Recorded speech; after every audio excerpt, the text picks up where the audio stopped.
agenda view in Matrix helps me understand what it is I need to work on. To access the agenda, I simply click on Home and then Agenda. I can also click on this overdue button right here above my projects if I have any overdue task. So when I go to the agenda, it shows me everything that I have to do today, this week, as well as any tasks that I have overdue. At the top right here, I can choose a few options. I can choose just item I own. So this shows me the agenda for just tasks that are assigned to me. But if I'm a manager, I might want to go and look at items I follow. This allows me to see all the tasks that I have assigned to others as well. So as a manager, this helps me understand what's on my team's agenda.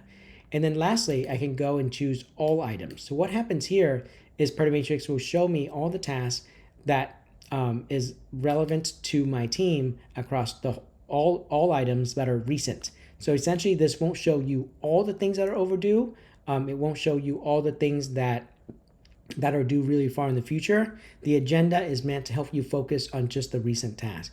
But these additional filters help you find out exactly what are the things relevant to you right now.